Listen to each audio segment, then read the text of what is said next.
Bonjour à tous, bienvenue à cette conférence avec nous, organisée par Resolving qui nous invite tous avec Cyriac Krios. Aujourd'hui, j'ai le plaisir d'animer cet échange, cette table ronde. Je laisserai chacun des intervenants se présenter, expliquer ce qu'ils font, et puis on échangera sur différents sujets concernant le lien. Et pour ce qui vous concerne, j'aurai l'ingrat travail de vous dire stop quand les minutes seront passées par rapport aux échanges, puisqu'on a 45 minutes à passer ensemble. Aujourd'hui, on a décidé, dans un salon où on parle beaucoup de data, de maquettes, de numérique, au fait de parler d'IA. Pas parce que c'est un sujet qui est à la mode, mais parce que c'est un sujet qui nous impacte aussi, qui nous impacte dans différents métiers. Vous avez beaucoup entendu ces derniers temps parler de souveraineté, notamment en Europe. On en a beaucoup parlé. On a dit qu'il faut que les data, l'IA, quand on soit souverain, ça veut dire quoi? Ça veut dire qu'on doit l'avoir à la main, l'utilisation, le développement. Mais également, l'Europe a décidé de nous aider là-dessus. Si l'IA Act peut être considéré un aide quand on légifère avant même d'avoir appliqué, a décidé également de mettre en place quelque chose pour l'Europe. Et récemment, l'un des micronationaux, Draghi, qui est connu pour avoir plus d'oursins dans la poche qu'autre chose, a lui-même dit que l'Europe a besoin d'investissement et que l'Europe a besoin, en termes économiques, d'aller sur ces sujets de façon un peu plus mûre de ce qu'elle avait fait jusqu'à là. Oui, quand j'en parle, là depuis quelques semaines, j'ai gagné en explication ce qui est souveraineté, parce que d'un coup tout le monde a compris, là où avant on avait du mal en fait à comprendre la subtilité. On peut l'interpréter de manières différentes. Ça peut être le souverainisme d'un côté. Ce n'est pas le cas de ce que nous on pousse. C'est vraiment la liberté de choix. C'est-à-dire que quelle que soit la solution que vous pouvez vous utiliser, nous on les traduit, c'est que vous devez avoir toujours la liberté de choix, de pouvoir dire oui, non, je veux plus, je veux le faire de cette manière-là, pas de cette manière-là, et de contrôler certains éléments, les technologies, les datas. Et on parle beaucoup des data, mais aussi où est-ce que ça s'exécute. L'ensemble lorsqu'on parle des data, c'est où est-ce que ça se fait. Donc nous, on a développé un certain nombre de solutions autour de ces concepts-là qui vont, on connaît très bien public cloud, mais c'est plutôt dans les private cloud, et c'est plutôt maintenant on-premise pour pouvoir aller chercher les data qui sont de plus en plus sensibles. Sur lesquels aujourd'hui il y a très peu de techno qui fonctionnent parce que tout simplement on ne peut pas les sortir des data centers. Et donc c'est là-dessus qu'on aide nos clients à aller chercher de la valeur à travers ces typologies des data et avec des technologies que nous on développe en interne. D'accord, merci beaucoup. Comme tu as parlé des clients, on va parler aussi de cas d'usage. Donc d'abord Cyriac, peut-être nous dire quelques mots sur les cas d'usage que vous faites chez Resolving. Oui, c'est bon, je suis un peu plus calme, j'étais tellement content d'être avec tout le monde que j'ai perdu un peu les pédales. Les cas d'usage, en fin de compte, on va avoir des cas d'usage autour des documents, autour de la productivité, c'est les attentes de chacun. On utilise beaucoup l'intelligence artificielle pour faire de l'analyse de documents, pour simplifier la lecture. On se retrouve régulièrement avec un problème, c'est que sur les chantiers, on va avoir énormément de documents, personne ne les lit. Donc les intelligences artificielles vont permettre de synthétiser le contenu, d'aider à mieux s'y retrouver, etc.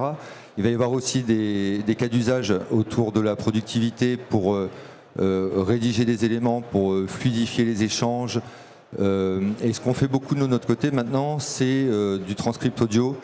On organise, on transcribe toutes les réunions en audio pour ensuite en faire des synthèses et les distribuer automatiquement dans les tâches. Ça pose des problèmes de confidentialité importantes. Et ça, par exemple, on l'a mis en place sur des serveurs privés côté OVH ou même en on-premise pour gérer toute cette information et toute cette data. On a d'autres cas d'usage autour de la génération d'images dans des variantes de photos ou de perspectives, autour des expériences qu'on fait notamment avec Bouygues Immobilier sur la création de perspectives à la volée. Et on commence à faire pas mal d'analyses d'images par de la stack Vision sur nos différentes technologies pour reconnaître sur les chantiers des éléments, tenter de les quantifier, etc. Donc ça va très très vite, ça s'accélère énormément sur le marché actuel. Et nos clients, ils font de plus en plus des cas d'usage, un peu en no-code, et ils ont plein d'idées, ils font plein de choses, Annalisa, là-dessus. Ouais, comme tu me parles des cas d'usage et des Bouygues Immobilier, déjà comme c'est mon tour, je me présente, Annalisa De Maestri pour Bouygues Immobilier. Je travaille à la direction de tout ce qui est industrialisation et transformation sur les phases des conceptions jusqu'à réalisation SAV. Et dans les cas d'usage qu'on a mis en place dans le groupe, qu'on partage le même groupe avec Raphaël, qui se présentera juste après, il vous dira pour qui il travaille aussi. En fait, on a une influence de Centrale qui va un peu à l'affût de tous ces nouveautés sur le marché, et il nous a dit chacune des sociétés doit se présenter devant ces cas d'usage et analyser, voir dans sa stratégie qu'est-ce qu'il peut en faire. Alors bien sûr, les sociétés n'ont pas attendu non plus cette envie d'y aller, puisque c'est un sujet qui nous a touchés tous personnellement. Il y a maintenant 2 ans, vous avez tous manipulé ChatGPT. Et de là, au fait, toutes les sociétés s'étaient mis à l'œuvre pour étudier ces stratégies. Quelque chose qui peut être un peu rébarbatif pour certains, mais il faut quand même passer par une étude des stratégies pour pas arriver à ce que j'appelle le cimetière d'époque IA, où au fait tout s'écrée, tout s'émeurt en une demi-journée, parce qu'on a tous des bonnes idées sur comment utiliser une technologie qui semble cool, parce qu'on a la fausse idée qu'on la maîtrise parfaitement. Et en fait, c'est un ensemble de technologies assez complexes qu'on a mis en place sur des cas d'usage extrêmement concrets. Je vous en cite juste 2. Un cas d'usage sur la partie commerciale.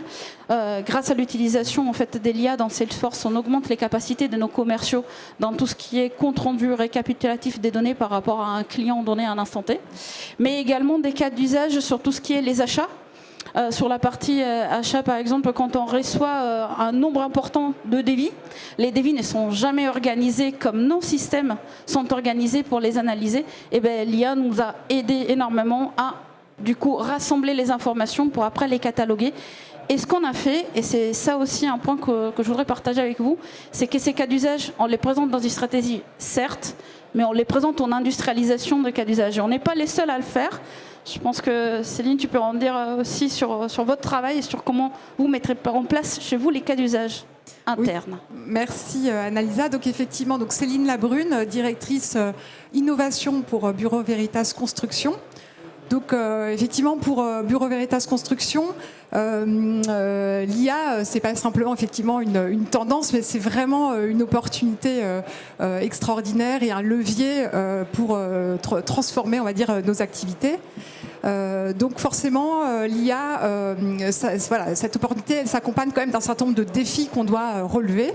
Et donc, parmi les défis qu'on doit relever, il y a effectivement celui de la crédibilité, on va dire de la fiabilité des informations qui vont être générées par l'IA et qui est extrêmement crucial, en tout cas pour nos métiers de la construction et du contrôle, donc typiquement dans le contrôle technique construction. Donc, si je prends l'exemple de l'IA générative, on va être effectivement assez rapidement confronté au phénomène du coup d'hallucination. Et donc, en gros, on va se retrouver confronté avec des réponses trompeuses, erronées, que l'IA nous fait passer pour des faits complètement certains. Et effectivement, on doit du coup maîtriser en fait ce phénomène d'hallucination. On doit s'assurer de la fiabilité dans nos métiers, dans nos activités. Donc pour ça, on met en place plein de choses. Voilà, et parmi les éléments que je peux vous citer, effectivement, c'est notamment le fait d'avoir mis donc, à disposition, on va dire, de l'ensemble des collaborateurs du groupe Bureau Veritas une solution d'IA générative dans un environnement parfaitement, on va dire, sécurisé. Ça va être la formation et l'accompagnement qu'on va avoir des équipes sur les sujets d'IA générative, d'hallucination, les risques, et puis les former même tout simplement à l'art du prompting. Et puis, on a aussi, on va dire, un usage raisonné de l'IA, comme tu mentionnais finalement, sur les bons cas d'usage, évaluer leur performance, leur fiabilité, leur utilité, et puis tout ça sous une supervision humaine, je dirais.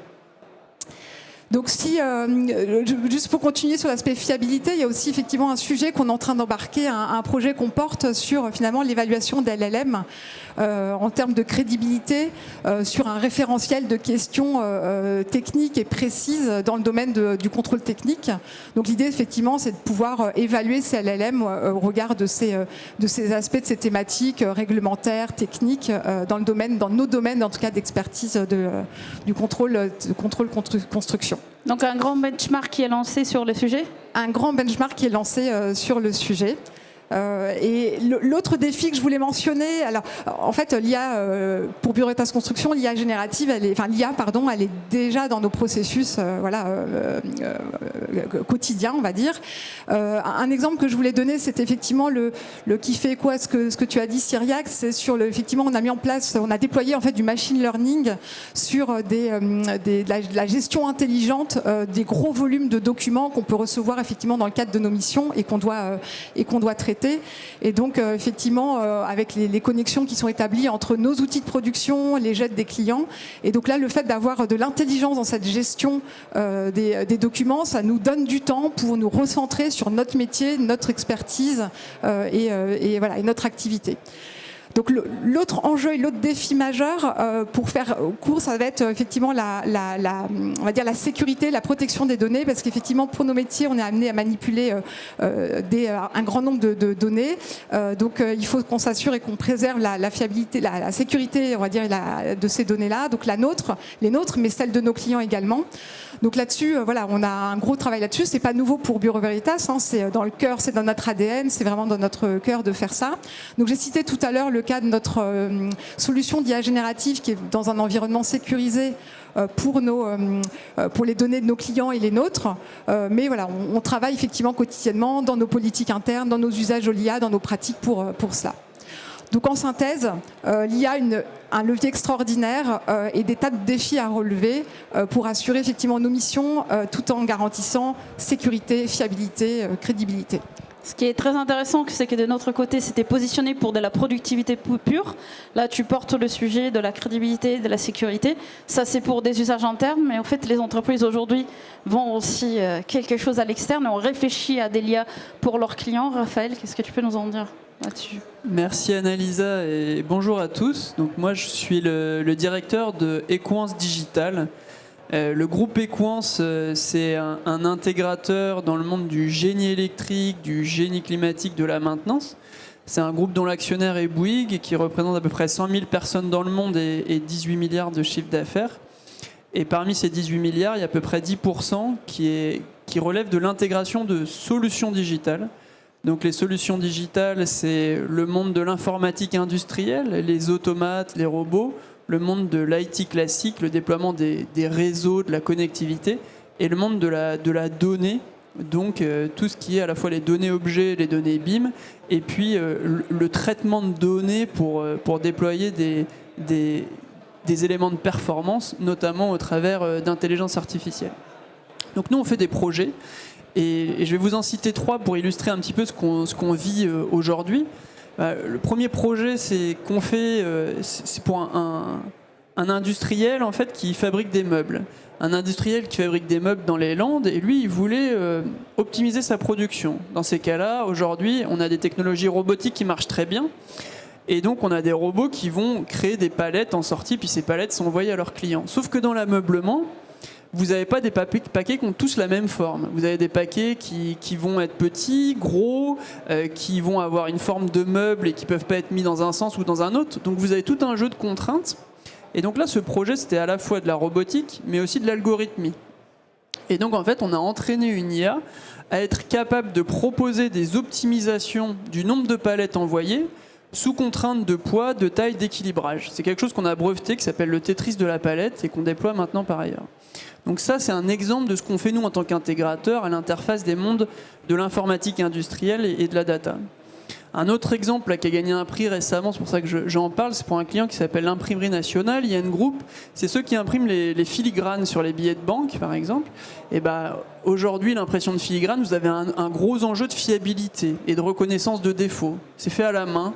Il y a des gens qui sont assis puis ils appuient avec leurs pieds et ils voient défiler tous les filigranes. Et aujourd'hui, ils identifient les défauts. Ce qu'on a fait, c'est qu'on a mis des caméras vidéo. Ces caméras vidéo, elles sont capables de processer. Après, derrière, on est capable de processer les flux vidéo à grande vitesse et on a entraîné une IA qui détecte les défauts sur les filigranes. Et ça, en termes de productivité, ça leur a fait gagner énormément. Et le troisième cas, là, on est dans le Nord, dans les gigafactories de batteries. Je ne vais pas citer le nom du client, mais il y en a 3-4, vous les connaissez dans le Nord. Et là, c'est toute une réflexion sur une architecture réseau qui est capable de prendre les cas à la fois métier process et puis les cas plus génériques, bureautique, CRM, SAP, etc. Donc là, on déploie une boucle fibre optique, 2 data centers locaux, on fait transiter en IP à la fois les informations qui relèvent de l'info indus, donc tout ce qui est les automates qui contrôlent les chaînes de production, mais aussi toutes les données issues de la bureautique. Et après, il y a une réflexion à avoir sur qu'est-ce que vous hébergez en local, et ça, c'est plus ce qui relève du process, et sur quoi vous allez rechercher des ressources cloud, que ce soit un cloud privé ou du cloud public, parce que là, vous avez besoin de processing power beaucoup plus important.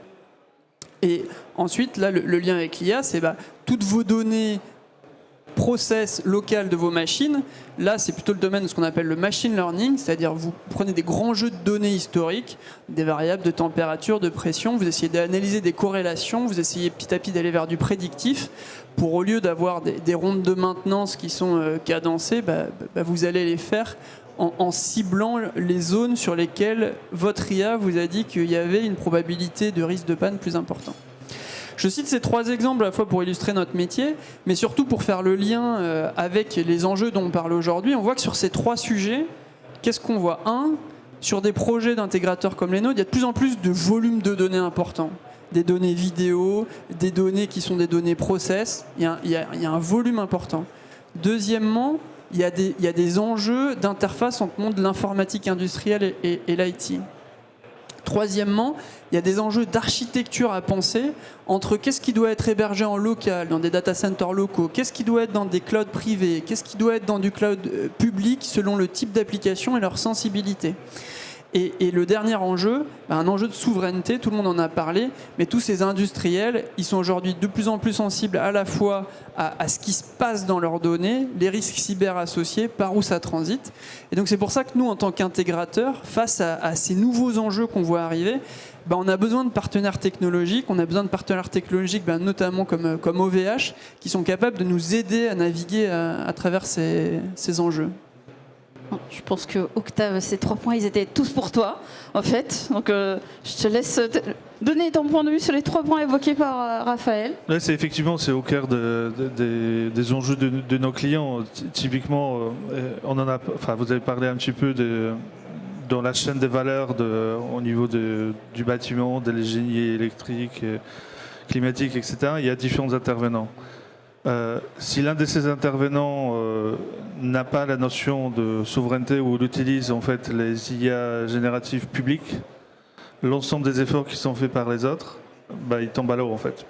Parce que les données en fait quelque part du client final qui sont protégées dans les premières phases, à un moment vous avez un leak et vous avez quelqu'un qui a intégré l'OpenAI. Et on sait très bien que tout ce que l'OpenAI prend, elle l'utilise.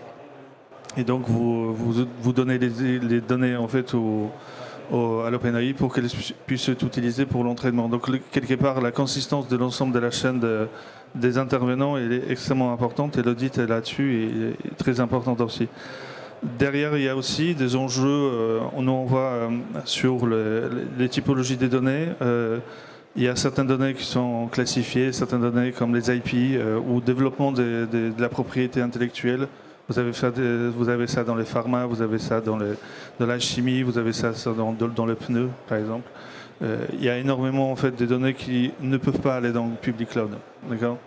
Et à ce moment-là, comment les héberger, comment pouvoir les traiter avec les dernières technologies, y compris avec des microservices qui viennent du public cloud. Et donc, on va pouvoir disposer de l'ensemble des produits que vous pouvez retrouver dans un public cloud, mais chez vous. Et derrière, pouvoir moderniser les logiciels qui tournent pas seulement dans le cloud, pas seulement au niveau du HTTPS et puis un site web. Et vous avez derrière toutes les technologies, mais comment tout ça, ça peut être en interne, ces typologies d'applications, et comment ces applications-là, ils peuvent s'appuyer sur les données qui sont en interne. C'est là le gros enjeu sur lesquels nous, on est en train de travailler. On travaille énormément là-dessus, parce qu'on voit très bien que, bien sûr, les clients ils viennent nous voir pour pouvoir avoir du public cloud, et donc de pouvoir être quelque part en concurrence avec AWS, Azure ou GCP, pour ne pas en citer que des Américains. Mais aussi, en fait, les clients, surtout, viennent nous voir parce qu'ils ont des enjeux des données où ils ne peuvent pas les sortir. Et à ce moment-là, on est face un petit peu à l'IT de l'ancienne génération, où vous avez aujourd'hui globalement la virtualisation, vous avez un peu de stockage, et assez rapidement, vous tombez dans un truc où chacun il fait un peu comme il peut, avec un peu de base de données, avec un peu de LLM, avec un peu de network, avec un peu de sécurité. Et puis c'est énormément de gens. Donc il y a des secteurs qui peuvent se les permettre. Les banques, par exemple. Vous pouvez avoir des équipes de centaines de personnes ou 150, 200 personnes dans une banque qui s'occupe de toute cette IT-là, qui fait du cloud interne. Mais il y a des secteurs où ils ne peuvent pas se permettre.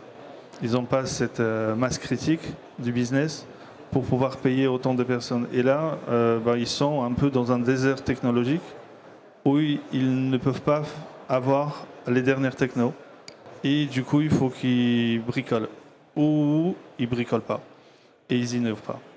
Et c'est là qu'on a, on pourra peut-être en parler, mais c'est un certain nombre de solutions que nous, on a développées, on pousse. Nous, on développe pour le coup vraiment le cloud avec une full automatisation, c'est-à-dire c'est pas juste hardware et un petit peu de software, c'est vraiment le control plane, comment je délivre les bases de données de manière automatisée, comment je délivre les sécurités, comment je délivre des ségrégations, des isolations, du chiffrement, des contrôles des accès, l'ensemble des contrôles sur les networks. Ça, c'est pour les couches basiques. Et après, sur tout l'ensemble des produits, comme les bases de données, comme les stockages, comme les services network, pour que les gens puissent les utiliser, les développeurs puissent les utiliser, simplement en API, les assembler et faire des logiciels de nouvelle génération. Pas un .exe qui tourne dans une machine virtuelle, mais c'est un site web avec une full scalabilité des données derrière. D'accord. Ce que j'entends et que j'aime bien par rapport à l'intégration de certaines technologies qu'on a eues par le passé, c'est que j'entends peu de moi-je et beaucoup de réflexions, de partage, de partenaires, d'aller vers, tu l'as dit, ceux qui ne peuvent pas se le permettre, on propose d'autres solutions. Du coup, en termes de partenariat, vous en avez un peu parlé, Cyriac, quels sont les partenariats aujourd'hui qui doivent être envisagés justement pour mettre ces technologies en place? Alors, la problématique aujourd'hui, c'est que ça devient de plus en plus complexe d'accompagner les clients sur des problématiques techniques et de sécurité. On n'y arrive plus en fait. D'un côté, on doit industrialiser des cas d'usage. Tu le parlais tout à l'heure des cimetières de POC. Tout le monde fait ses cas d'usage dans son sens. Tout le monde prend ChatGPT, commence à faire quelque chose en disant c'est bon, je suis un champion, en plus maintenant je sais coder. Et puis vous allez voir ce que vous allez voir, on va foutre tous les documents de la boîte dessus, puis ça va faire des miracles. Après, on nous dit essayez d'industrialiser ça, faites des RAG et commencez à analyser plein de documents. Mais même en infrastructure, on a du mal à suivre. Et puis nos clients nous disent il faudrait que ça soit quand même sécurisé, il faut que ça soit on-premise, il ne faut pas qu'on puisse y toucher, etc. Mais en même temps, il faut que ça soit accessible depuis l'extérieur pour tout le monde. Et nous, là, on est limité. Donc on s'appuie dans ce cas-là sur OVH pour lui demander de l'aide, pour qu'il nous renforce et qu'il rende l'infrastructure serveur, que ce soit cloud privé, cloud public aussi, robuste. Et en fin de compte, il a un rôle un peu de protecteur de nos données et il nous aide à répondre à des sujets, à la question où sont stockés mes data, comment ça marche, etc. Nous, ça devient hyper critique. C'est la même chose pour toi en interne. Chez Equance, au départ, quand on va dans une usine, le client au début demandait un petit serveur pour faire tourner les process. Après, il faut l'ouvrir sur l'extérieur aussi. Voilà, mais il ne faut pas qu'on puisse le pénétrer de l'extérieur. Et donc, on est en train, peu à peu, de composer un partenariat avec des intégrateurs, des éditeurs de code métier comme nous et des sociétés comme OVH qui vont en fait nous fournir toute l'infrastructure avec même, de ce que j'ai compris, Octave, la possibilité d'avoir comme un cloud on-premise managé finalement façon OVH pour le client. C'est ça là sur le... Oui, c'est l'un des derniers produits qu'on a lancé. Bon, vous avez peut-être vu, c'est un peu sur Twitter, j'ai envoyé quelques images. Je me balade avec une baie, d'accord, une demi-baie sur la scène. Bon, c'est marrant, mais c'est pas le hardware en fait. Le vrai truc, c'est le software qui tourne là-dessus. Et donc quelque part, on a mis à l'intérieur d'une demi-baie ou un quart de baie même. Donc vous avez 7 serveurs à l'intérieur, tout l'ensemble des composants que nous, on a mis 25 ans à développer et on les utilise dans les data centers qui vont jusqu'à 100 000 serveurs physiques.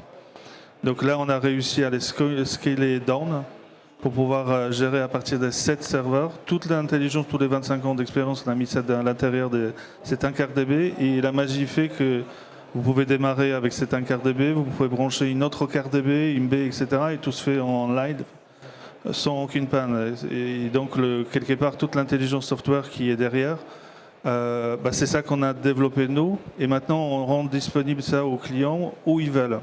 Et donc ça, on arrive sur cette souveraineté. Bien sûr, il y a la souveraineté des données, souveraineté technologique, mais on va parler de plus en plus de la souveraineté opérationnelle. C'est-à-dire, je veux avoir ça à cet endroit-là. D'accord ? Pas là-bas, mais moi, je fais confiance à cet endroit-là. Donc, on va parler de plus en plus, dans certains cas, des entreprises, des data centers privés, ou même des usines. Vous pouvez parler des data warehouse, en fait, les entrepôts.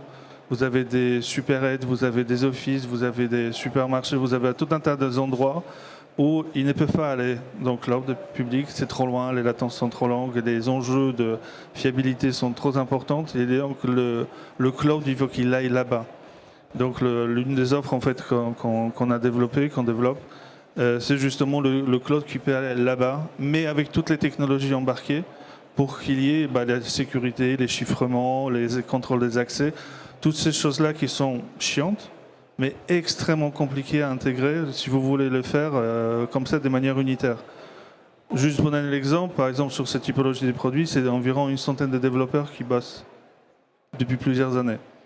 Et donc, ce n'est pas un développement one-shot tel qu'il peut être envisagé dans une entreprise et dire voilà, moi j'ai fait, je le mets ça sur l'étagère. C'est des développements continus. Tous les ans, tous les jours, il y a des améliorations du produit, la fixation des bugs, les derniers SVE, des bugs de sécurité, différentes choses qui sont intégrées. Et ça a énormément de valeur dans quelque chose qui est extrêmement simple parce qu'on voulait justement penser d'abord aux clients en disant je n'y connais rien et je veux que ça marche. Comment faire un produit cloud où on n'y connaît rien, mais on a la complexité du cloud simple, quel que soit l'endroit. C'est ça un peu le défi qu'on essaie de relever. D'accord. Tu avais un dernier mot peut-être sur ces partenariats à ajouter ? Moi, si je comprends bien, ça veut dire qu'on peut on peut mettre un cloud avec toute la puissance du cloud, la facilité d'un cloud public, on pourrait la mettre en local chez un client et il aurait, par exemple dans un porte-avions, parce qu'on en fait gagner, dans un sous-marin, tu pourrais imaginer en fait je peux pas en parler, mais oui, on peut envisager ce genre de choses.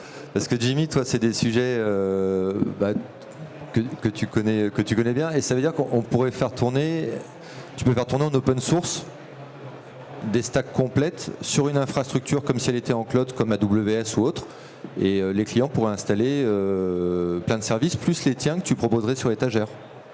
C'est ça. Ouais. C'est ça. Parce que ça, c'est côté open source, Jimmy.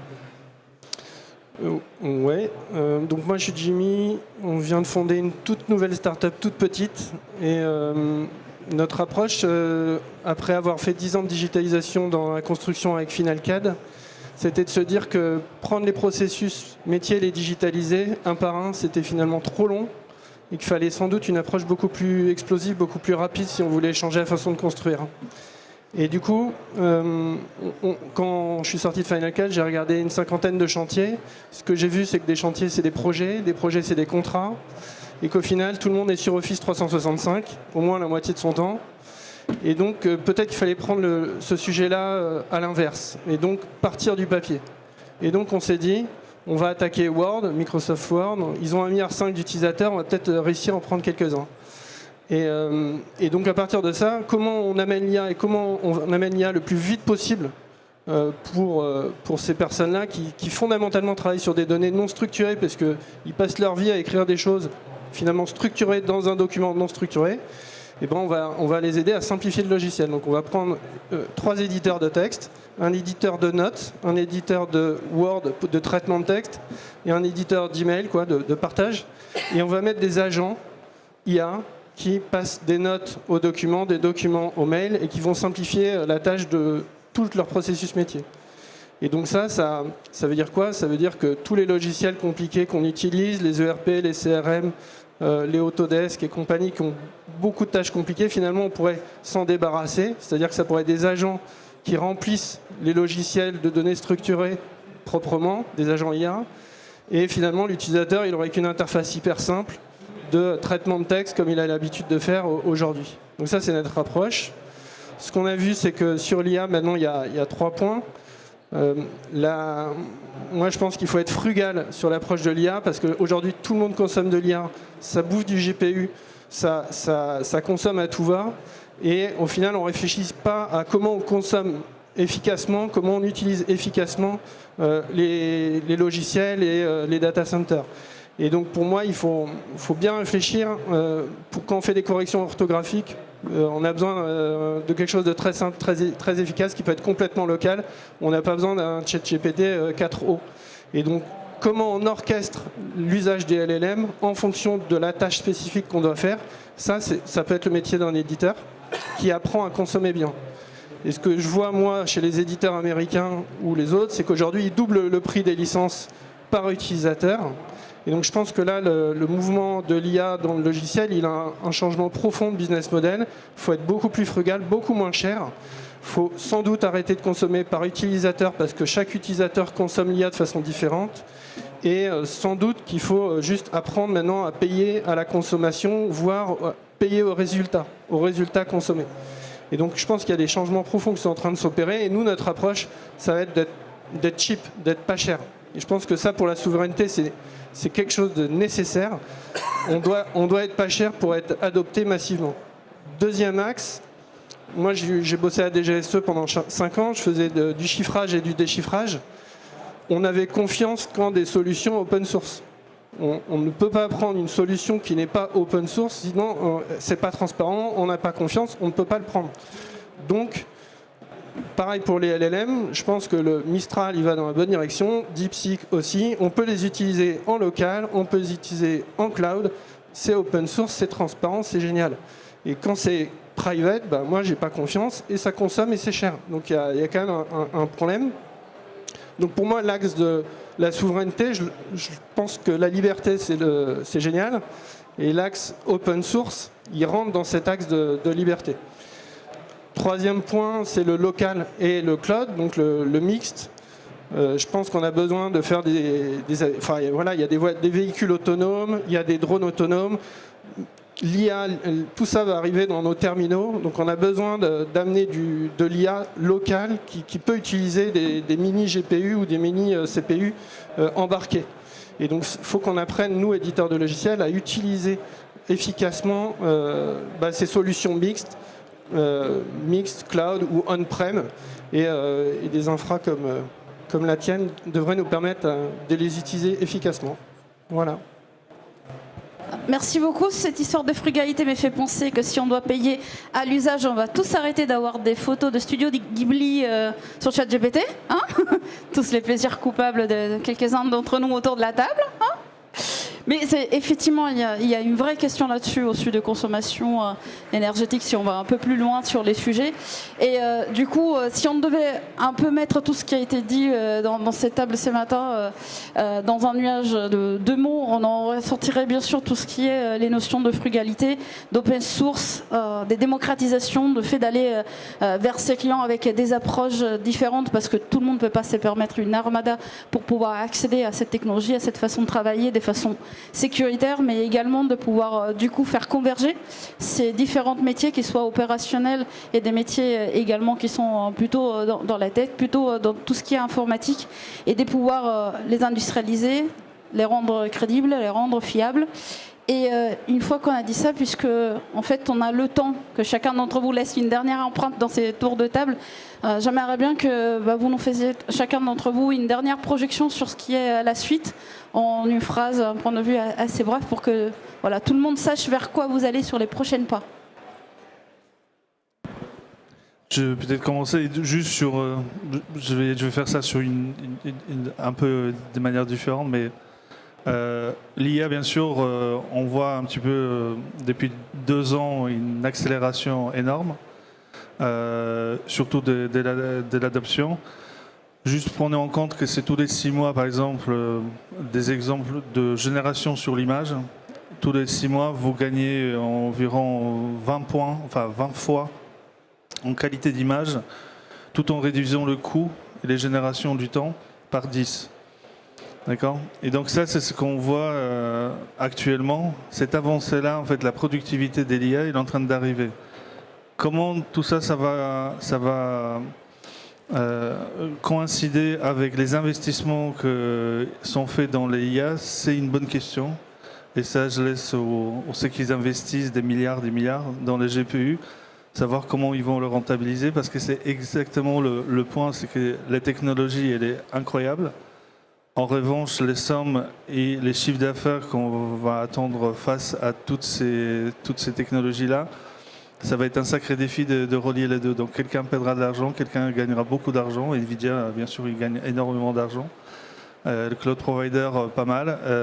Après, les utilisateurs, je pense que c'est là qu'il va se passer pas mal de dégâts autour des startups, autour de l'IA. Mais la techno, définitivement, va changer notre vie et il y a déjà beaucoup changé, mais il va encore plus profondément changer à travers son avancée technologique software. Côté software, beaucoup plus que hardware. Oui, donc pour moi, je dirais continuer à surfer sur cette technologie et la déployer dans les bons cas d'usage, et tout en continuant à garantir fiabilité, sécurité, confidentialité, tous les sujets qu'on a abordés aujourd'hui. Moi, je voudrais dire le mot architecture. Architecture, pourquoi? Parce que, en fait, historiquement, les intégrateurs, on était vus comme des tireurs de câbles ou de gaines.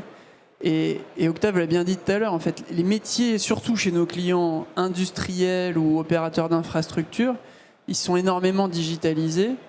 Et donc, il y a aujourd'hui des enjeux de poser des architectures informatiques avec eux, en partant de leurs besoins, en partant de leur cas d'usage, en connaissant les technos qui existent, en connaissant les softs qui existent, pour arriver à poser la bonne architecture qui intègre les enjeux de l'informatique industrielle, qui intègre les enjeux de l'IT, de l'hébergement local, global. Et en fait, nous, notre métier, il est aujourd'hui passionnant, il a énormément changé parce qu'on fait le pont entre des tech providers qui sont hyper compétents sur les technos, sur les possibilités, mais parfois, je le dis en toute amitié, un peu loin de la préoccupation du responsable de l'usine ou du pilote de la ligne de production. Et le pilote de l'usine, de la ligne de production, qui voit tout ça arriver, qui se dit il y a sûrement des trucs à faire, mais qui n'a pas, comme l'assureur ou la banque, une centaine de personnes à disposition et qui doit bricoler. Et donc nous, c'est ce qu'on fait aujourd'hui. On fait des projets, on aide les industriels, on aide les opérateurs d'infrastructures à construire la bonne architecture, le bon projet, pour faire le lien entre leurs besoins, leurs cas d'usage et les tech providers qui sont nos partenaires. Moi, si je devais ouvrir, je dirais la souveraineté, ça va être un travail d'équipe. On nous demande, et Jimmy, on l'a connu pendant des années, les clients nous disaient attention au vol de savoir-faire, de toute façon si ça part aux US, ils vont savoir construire mieux que nous, donc il ne faut pas que ça aille aux US, mais vous devez nous garantir ça, et puis on veut ça, plus ça, plus ça, plus ça, plus ça, plus ça, plus ça, plus ça. Donc en gros, d'accord pour qu'on porte une souveraineté, d'accord pour qu'on aille voir Octave en disant aide-nous, on va déployer des serveurs, il faut faire du sec, il faut que ça soit ultra sécurisé, etc. Et quand on commence à dire aux clients, voilà, pour y arriver, il faut qu'on bosse tous ensemble. Nous, on déploie des moyens, on va suivre au niveau sécuritaire, on va déployer des technologies de chiffrement ultra pointues, on va faire des choses pour garantir la souveraineté de vos données, et vous garantir qu'elles sont stockées ici, chez OVH, etc. Et le prix, c'est ça. Et là, d'un coup, la souveraineté peut devenir un peu moins importante. C'est parce qu'en fin de compte, bah oui, mais en interne, si on balance tout sur ChatGPT, c'est gratuit. Donc il n'y a pas forcément besoin. Ou alors, si on héberge tout sur AWS et Azure, bah, c'est moins cher. Parce qu'en fait, on a des repères qui sont différents avec le temps. Et il y a toujours cette notion de je veux quelque chose, et est-ce que je suis prêt à lui donner sa vraie valeur? Tout à l'heure, tu parlais de centaines de développeurs. On sait que ça te coûte super cher de développer. Mais on est moins cher qu'AWS. Hein. Et tu es moins cher qu'AWS. Mais en fait, ça coûte super cher de développer la souveraineté et de se dire ok, on va tout mettre comme ça, etc. Et donc il faut qu'on arrive à faire un travail d'équipe et donc industrialiser et faciliter le déploiement de solutions souveraines françaises et que ça soit simple. Voilà. Et du coup, Jimmy, tu as gagné le droit du dernier mot. Waouh. Vitesse. Quand est-ce qu'on avance? Quand est-ce qu'on avance vite et bien? Donc bien, pour moi, c'est frugal, donc pas cher, payer au résultat. Je pense que c'est ça qu'il faut viser, plutôt que payer à l'utilisateur, d'un point de vue éditeur de logiciel. C'est payer à ce que l'utilisateur va produire, puisque l'IA va être partout finalement. Elle va être partout en interface avec l'humain. Donc finalement, on est capable de driver un peu ce qu'est le résultat. Donc je pense que, voilà, premier axe. Deuxième axe, open source à fond. Et je pense que ce choix-là est un choix pratique. Quand on fait une liste de sélection et qu'on doit choisir une solution open source, ça va nous faire converger vers des solutions souveraines. Parce que c'est en Europe qu'il se passe quand même des choses là-dessus. Et troisième axe, le local et le global, où on doit apprendre à faire du mixte en permanence en fonction des besoins des clients.